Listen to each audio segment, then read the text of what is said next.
9 سال قبل کی بات ہے، میں شارجہ جا رہا تھا۔ گجرات کے ایک عالم ہیں، تبلیغی جماعت سے وابستہ ہیں، بہت اچھے۔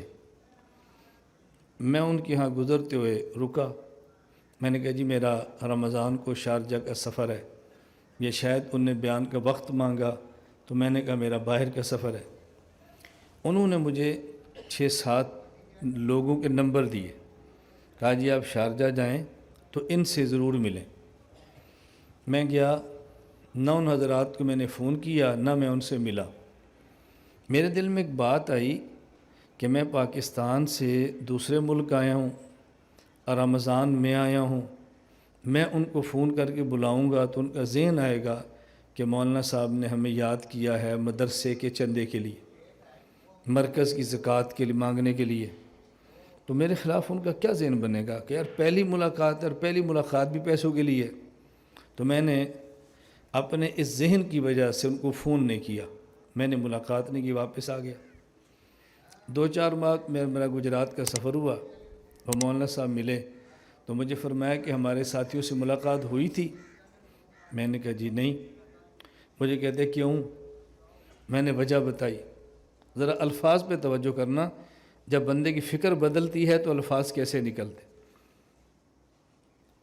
میں اگر کراچی جاؤں، آپ کا کوئی دوست فیکٹری کا مالک کراچی ہو، مجھے آپ کہتے ہیں کہ مولانا صاحب آپ کراچی جائیں تو ہمارے اس دوست کو ملنا، میں اس کو نہیں ملتا، واپس آؤں تو آپ پوچھیں کہ ملے تھے؟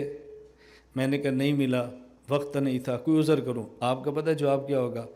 آپ اس کو مل لیتے نا تو مولانا صاحب آپ کا بڑا فائدہ ہوتا، آپ ان کو مل لیتے نا تو آپ کو بڑا فائدہ ہوتا۔ ذرا ان کا لفظ ہوئی نا، وہ مجھے مولانا صاحب فرمانے لگے مجھے بہت افسوس ہوا کہ آپ ہمارے ساتھیوں سے نہیں ملے، اگر آپ ان کو مل لیتے تو ان کا بہت فائدہ ہوتا۔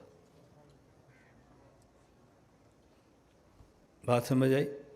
مجھے بہت افسوس ہے ہمارے ساتھیوں نہیں ملے، آپ ان کو مل لیتے تو ان کا بہت فائدہ ہوتا، مجھے دکھ ہو رہا ہے کہ وہ محروم رہ گئے۔ مولانا کا مقصد کیا تھا؟ وہ آپ سے ملتے تو آپ کو چندہ دیتے، مجھے افسوس ہو رہا ہے کہ وہ محروم ہو گئے۔ اور جس کو نہیں سمجھے وہ کیا کہتا ہے؟ مولانا صاحب آپ ملتے ہیں نا تو آپ کے مدرسے کا بہت فائدہ ہوتا، آپ کا بہت فائدہ ہونا تھا۔ یہ کیوں ہو رہا ہے؟